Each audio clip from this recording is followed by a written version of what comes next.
윤 전 대통령은 오늘 나오지 않을 것으로 보이는 상황인데요. 임주혜 변호사와 자세히 짚어보겠습니다. 어서 오십시오. 네, 안녕하세요. 네, 자 그간의 변호사님의 경험으로 보면 지금 이런 상황이면 사실상 출석하지 않는다 이렇게 봐야 할까요? 그렇습니다. 현재로서는요, 출석하지 않을 가능성이 보다 높아 보입니다. 예. 그 이유를 보자면 어제 이미 특검 측에서 하루 더 기일을 연기해 줬는데 이에 대해서도 7월 3일에 지금 내란죄 형사재판 공판기일, 9차 공판기일이 예정되어 있고 이미 토요일에 굉장히 장시간 이 특검으로부터 대면 조사를 받았기 때문에 물리적으로 피의자, 피고인의 방어권을 행사하는 측면에서 시간이 부족하다 입장 거듭 밝히고 있습니다. 이에 대해서 특검 측은 만약 출석하지 않으면 이건 출석 불응으로 보고 다시 7월 4일이나 5일에 기일을 바로 지정할 것이다. 이렇게 이야기를 하고 있어서 이미 이번에 안 나오면 다음에 다시 기일을 지정할 것이다. 이야기를 하고 있잖아요. 이런 상황이라면 윤석열 전 대통령 측에서 이미 출석에 응하지 않겠다고 했는데 전격적으로 오전에 출석할 가능성은 좀 낮지 않을까 그렇게 보고 있습니다.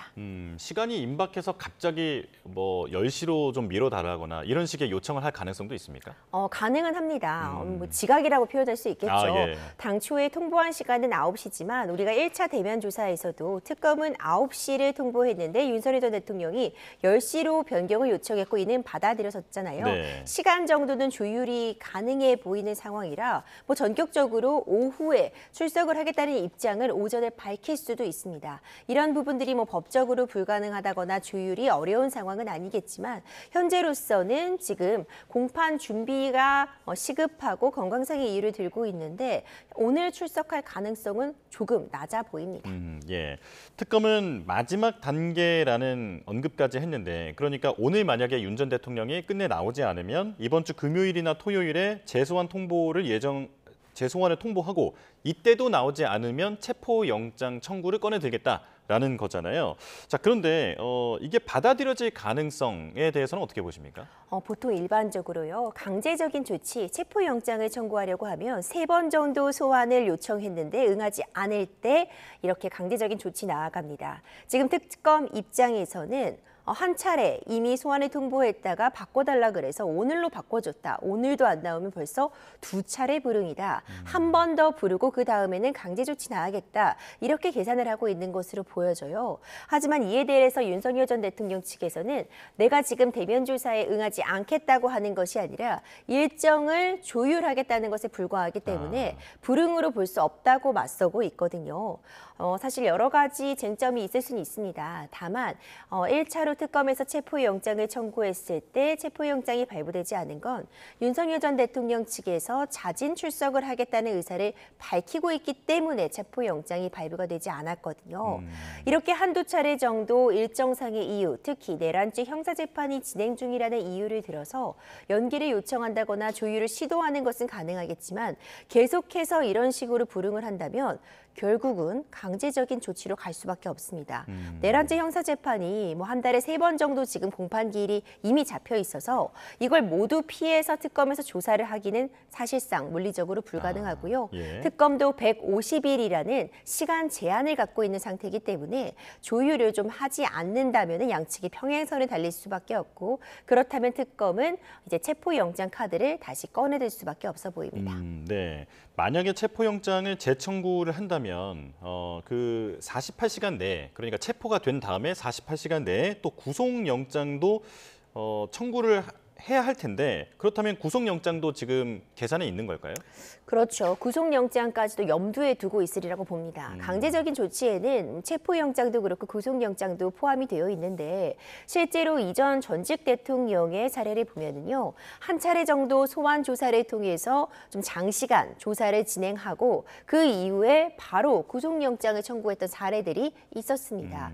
특검 입장에서는 구속영장까지도 당연히 염두에 두고 있을 것으로 보이나 이미 내란죄에 대한 수사 과정에서 구속이 한 차례 됐다가 구속 취소 결정이 나왔던 때가 있었습니다.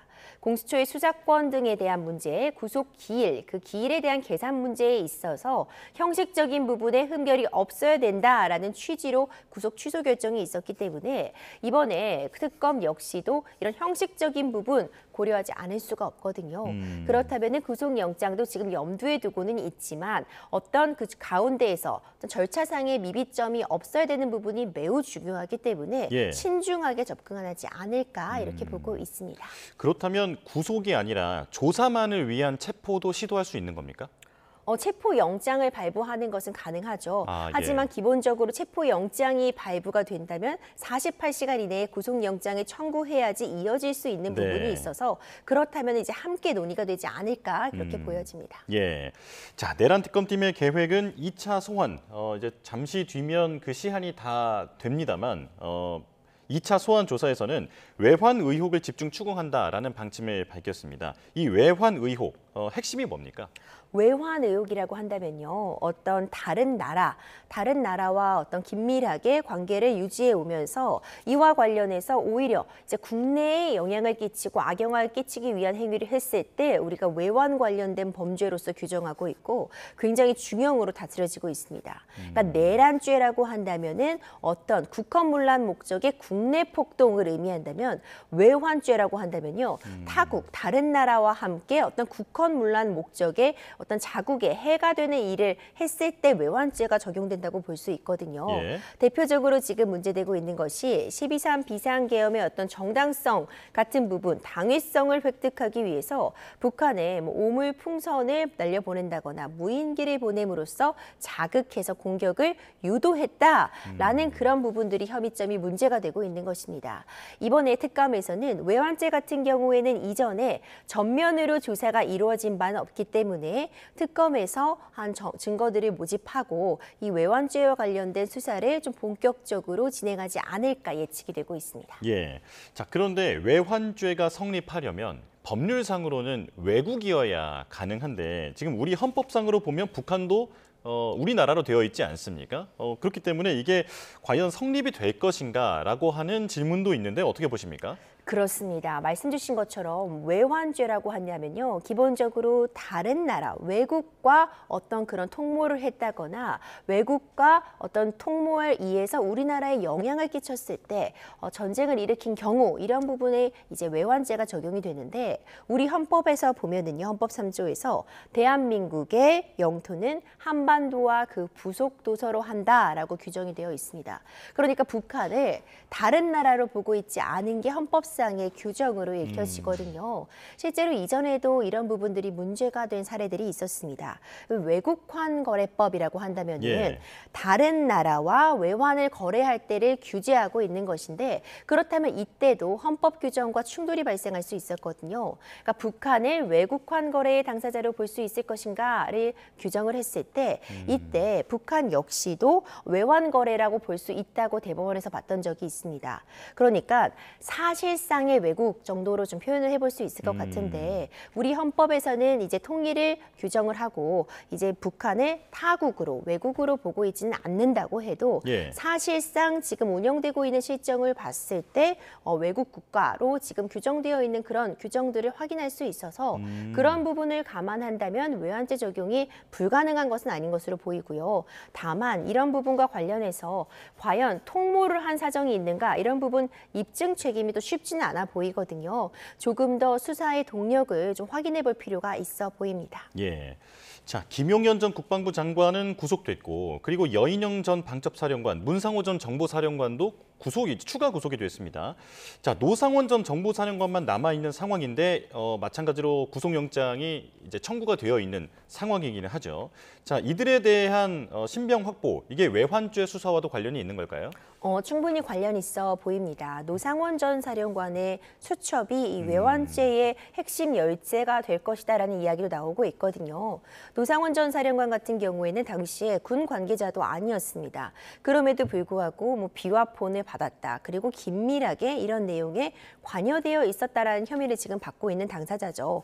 이 노상원 전 사령관의 수첩에 무인기 침투와 관련된 부분들, 뭐 NLL과 관련된 부분들, 공격을 유도하다 이런 부분들이 담겨 있다는 내용들이 전해지고 있기 때문에 이번에 특검 조사에서도 이 수첩과 관련된 부분들에 대해서 외환죄 적용 가능성을 염두에 두고 수사가 진행될 것이라고 봅니다. 지금 특검이 지금 이들을 직접 구속하거나 이런 거라기보다는 군 검찰과의 협의를 통해서 지금 이루어지고 있는 상황인 거죠? 그렇습니다. 23일에 보면 군 검찰이 내람 특검팀과 협의해서 이들의 지금 구속기간 만료가 다가오고 있기 때문에 추가적으로 구속영장, 구속을 지금 연장하는 그런 조치들을 취하고 있거든요. 이에 대해서 이제 군 법원에서도 지금 군 검찰이 어떤 이런 걸 할 수 있는 권한이 없는 것 아니냐. 특검이 출범했기 때문에 이 부분을 정확히 해달라는 그런 문제 제기도 있었는데 이에 대해서 군 검찰 측에서 이 특검으로 무조건 이첩해야 되는 것은 아니다 사건을 이런 답변을 했다고 전해지고 있습니다. 예. 현재로서는 뭐 정식으로 이첩을 했다거나 하는 부분까지는 확인이 안 되고 있지만 특검과 군 검찰이 굉장히 긴밀하게 공조하고 있는 부분은 분명해 보여서요. 앞으로 이제 어떻게 진행할지 조금 더 지켜볼 필요성 있어 보입니다. 네, 윤 전 대통령의 1차 조사에서 이 외환죄에 대해서 상당 부분 질문을 많이 던진 것으로 알려졌는데 그렇다면 김용현 전 국방부 장관이라든지 여인영, 문상호, 노상원 이 군 주요 피의자들에 대한 외환죄 관련된 수사가 어느 정도는 좀 진척이 됐다 이렇게 짐작할 수 있을까요? 하지만 1차 대면 조사만으로는 이런 모든 혐의점들이 다 추사가 되었다고 보기는 어려워 보입니다. 네. 1차 윤석열 전 대통령에 대한 대면 조사에서 앞서 말씀 주신 것처럼 외환죄 부분이라던가 국무회의에 대한 질문이 오고 간 부분은 맞으나 사실상 실제 조사 기간은 5시간 정도에 그쳤기 때문에 어떤 기본적인 사실관계를 확인하는 수준에서 조사가 마무리되지 않았을까 이렇게 예측이 되고 있거든요. 예. 구체적인 부분들은 결국 당사자의 진술 증언들도 매우 중요하겠지만 이걸 입증할 수 있는 물증을 확인하는 것도 매우 중요한 과정으로 보이기 때문에 조금 더 수사는 필요한 상황이라고 보여집니다. 예, 자 무인기가 평양에 침투해서 정말 평양이 발칵 뒤집어진 그 사건이 있었는데 이 작전을 수행했던 드론 작전 사령부를 상대로 한 강제 수사에 돌입할 거다라는 전망도 나오더라고요. 어떻게 보십니까? 그렇습니다. 가능은 해 보입니다. 당연히 이와 관련해서 이전에 이제 한 의원 측에서 이와 관련해서 실제로 어떤 지시가 있었다. 구승찬 의원이죠. 그렇죠. 예. 대통령실 관계자가 이와 관련해서도 어떤 실질적으로 충치를 하라는 그런 VIP의 지시가 있었다. 그러니까 대통령실의 지시가 있었다라는 주장을 해서 허위사실 공표가 문제가 되었었는데 무혐의 처분을 받았던 사례도 있었습니다. 이제 이와 관련해 본다면은 당연히 이 드론의 실제적으로 작전 침투가 지시가 있었는지 이것을 하달한 사람은 누구인지 구체적으로 이 지시를 받은 사람이 누구인지 이번에 특검팀에서 좀 더 들여다볼 가능성 매우 높아 보입니다. 예. 자 그리고 어제 강희구 전 대통령실 부속실장을 특검이 불러서 조사했습니다. 여기에서도 눈여겨볼 점들이 있는데 그러니까 비상계엄 당일 관련돼 작성이 되었던 그런 초안, 회의록 초안 같은 부분들에서 어떤 문제가 있다라는 그런 얘기인 거죠. 그렇죠. 국무회의가 굉장히 쟁점으로 떠오르고 있습니다. 특검팀에서는 이 국무회의와 관련해서 굉장히 강도 높은 조사를 하고 있고 이 국무회의 과정에서 참석했던 국무위원들에 대한 추가 기소라던가 그 과정에서 윤석열 전 대통령이 국무위원들에게 네, 변호사님 잠시만요. 지금 민중기 특검이 지금 메시지를 밝힌다고 하는데요. 바로 현장으로 가보겠습니다. 중복된 부분이 있어서 앞으로 협의하고 조율해 나가기로 했습니다. 지금 아직 조율이 안 된 상태이신 거죠? 최상명 아직은 뭐 조율이 완전히 끝난 건 아닙니다. 내란 특검이 윤 전 대통령 먼저 소환한 것처럼 김건희여서 먼저 소환할 가능성도 있을까요? 그건 사건 진행 상황을 보면서 논의할 예정입니다. 아직은 정해진 바 없습니다. 삼부특권 사건은 그동안 금감원이 좀 오래 해왔어도 뭔가 결과가 안 났었는데 좀 다르게 접근하신다면 어떻게 접근하실 계획이신 건지. 그 부분은 이야기하기 곤란합니다. 김 여사 신병 확보 위해서 출국 금지도 검토하고 계실까요? 그 부분은 뭐 차츰 얘기할 기회가 있을 겁니다. 안 하셔서 네, 김건희 여사 관련된 의혹을 들여다보는 민중기 특검이 지금 메시지를 밝혔는데 최상병 특검과 중복되는 부분이 있어서 이 부분은 최상병 특검과 협의할 것이다라고 밝혔습니다. 임성근 전 사단장의 구명 로비 의혹 관련해서 최상병 특검과 협의 중이다라고 하는 언론 보도도 있었는데요. 아마도 이를 지금 언급하는 것으로 지금 보입니다. 자, 지금 최상병 특검과 협의해서 김건희 여사에 대한 수사 계획을 조만간 밝힐 것으로 보입니다. 자, 임주혜 변호사와 계속 이야기 나눠보겠습니다. 관련 질문으로 바로 가볼게요. 지금 김건희 특검과 조율해서 아마도 임성근 전 해병대 1사단장의 구명 로비 의혹을 지금 누가 수사할 것인가 맡을 것으로 보이는데 어떻게 전망이 됩니까? 그렇습니다. 사실상 최상병 특검과 이 김건희 여사에 대한 특검이 조사 대상이 겹치는 부분이 충분히 있을 수 있습니다. 이 배후에 김건희 여사가 있는가 이 부분이 사실 쟁점으로 떠오르기 때문에 김건희 여사에 대한 대면 조사를 누가 먼저 시행할 것인가부터 해서 중사의 과정에서 자료가 접치는 부분 같은 경우에는 어떻게 그 자료를 공유할 것인가 이런 부분들이 논의가 될 수밖에 없거든요. 예. 무리하게 신병을 확보하기 위한 경쟁적으로 확보에 열을 올린다면은 일전에 내란죄에 대한 이 형사 수사 진행 과정에서 공수처는 공수처대로 경찰과 검찰이 어떤 신병 확보 전쟁을 벌이다가 형식적인 부분에 계속해서 이의 제기를 당했던 것처럼 어떤 수사 과정에서 절차적으로 계속해서 이의 제기를 당할 수도 있기 때문에 이런 부분을 조율하겠다는 의지를 표출한 것으로 보이거든요. 그러니까 이것이 경쟁이 아니다. 지금 수사를 경쟁하는 것이 아니라 결국 정확하고 성실한 수사가 쟁점이 되기 때문에 양 특검에서 긴밀하게 조율하고 협의를 거쳐서 그러니까 일정까지 조율하겠다고 좀 읽혀지는 것 같습니다. 그러니까 양측 모두 언제 김건희 여사에 대한 대면 조사를 진행할지를 사전에 어느 정도 협의를 한 다음에 소환 통보를 할 가능성이 현재로서 매우 높아 보입니다. 예, 대승적으로 수사를 위해서 협의 중이다라고 하는 메시지를 낸 것으로 보면 되겠고요. 자, 이제 9시가 지났습니다. 윤 전 대통령 오늘 특검이 2차 소환을 했는데 여기에는 결국 불응했습니다. 자, 오늘 오전 9시에 내란 특검이 나오라고 얘기를 했는데요. 하지만 이 부분에 대해서 계속 미뤄달라는 요구를 윤 전 대통령 측이 이어왔습니다. 자, 그리고 특검은 입장을 굽히지 않고 오늘 소환하라고 계속해서 전달을 했지만 결국은 소환에 응하지 않았습니다. 자, 특검은 출석 날짜를 4일에서 5일 중에 재지정해서 다시 통보할 것으로 예상이 되고요.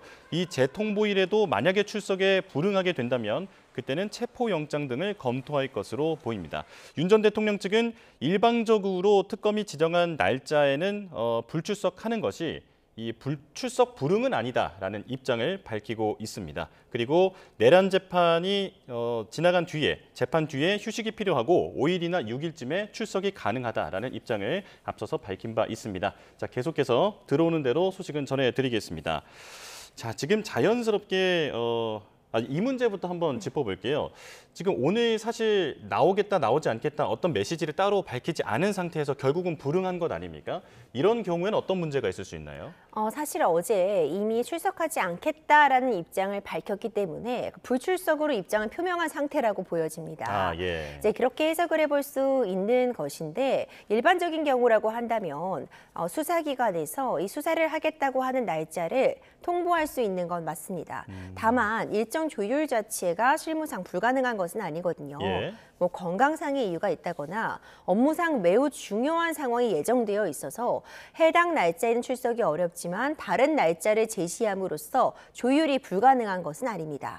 다만 지금 상황을 좀 고려해 본다면은 내란죄 형사재판은 계속해서 진행될 수밖에 없습니다. 예. 올해 말까지 계속해서 이 형사재판은 진행이 될 수밖에 없고 모든 사정을 다 봐줘가면서 조사를 하리라는 것은 또 특검 측에서도 물리적으로 일정상 불가능하거든요. 그렇다면 당연히 특검은 이것이 조사 불응이다라고 주장을 할 것이고 윤석열 전 대통령 측에서는 안 가겠다고 하는 것이 아니다. 일정만 조율해달라는 것이다. 특히 지금 7월 5일이나 6일쯤 출석이 가능하다고 이야기도 해둔 상태잖아요. 그럼 특검 입장에서는 좀 복잡할 수밖에 없습니다. 이 자체로 지금 가지 않겠다고 하는 것은 아니기 때문에 바로 체포영장을 청구한다면은 체포영장이 또 발부되지 않을 가능성도 충분히 있어 보이거든요. 아마도 윤석열 전 대통령 입장에서는 실질적으로도 시간이 필요한 부분도 많고 어떤 특검의 이런 신속하고 빠른 수사 동력을 조금 이 속도를 늦추기 위한 그런 기법으로서도 지금 이런 부분들을 활용하고 있지 않을까. 방어권 보장 측면에서 할 수 있는 모든 조치들을 강구하고 있는 것이 아닌가 생각이 됩니다. 예. 자, 조금 전에 김건희 특검 그리고 최상병 특검이 어떤 수사 일정에 대해서도 협의를 하고 있는 것 같다. 이렇게 지금 이 얘기를 나누고 있었는데, 자, 최상병 특검이 내일 이제 수사 개시를 본격적으로 시작합니다. 자, 그런데 처음으로 부른 사람이 임성근 전 해병대 1사단장이거든요. 어떤 의도가 있을까요? 핵심 피해자입니다. 이 임성근 전 해병대 사단장이 가장 핵심적으로 이와 관련된 내용들을 알고 있는 사람이라고 보여지거든요. 그러니까 첫 대면 조사부터 임성근 전 사단장을 부른 것은 그러니까 다른 것으로 빙빙 돌려가지 않고 바로 핵심으로 들어가겠다. 이런 수사 기법으로 읽혀집니다. 사실상 임성근 전 사단장을 통해서 밝힐 대부분의 쟁점들에 대해서 그의 입을 통해서 들어야 되는 내용들이 대부분이기 때문에 실질적으로 어떤 윗선으로부터 이와 관련된 구명운동이 있었던 것인지 임성근 전 사단장이 어떤 수색을 지시한 부분이 있는지 지금 밝혀질 쟁점들이 모두 다 결국 임성근 전 사단장을 최종적으로 향해 있기 때문에 예. 이 부분에 대해서 한 차례 소환으로 끝나지 않을 가능성도 있어 보이고요. 조사를 먼저 진행하겠다라는 의지로 읽혀집니다. 예.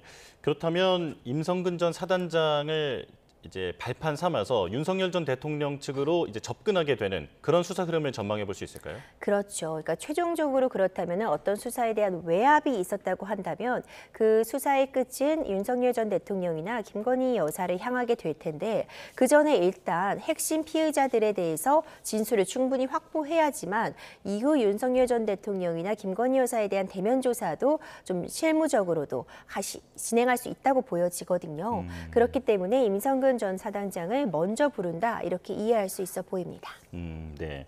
자, 윤 전 대통령 관련해서 조금 전에 하다가 말았던 이야기 하나만 좀 여쭤보겠습니다. 강희구 전 대통령실 부속실장 있잖아요.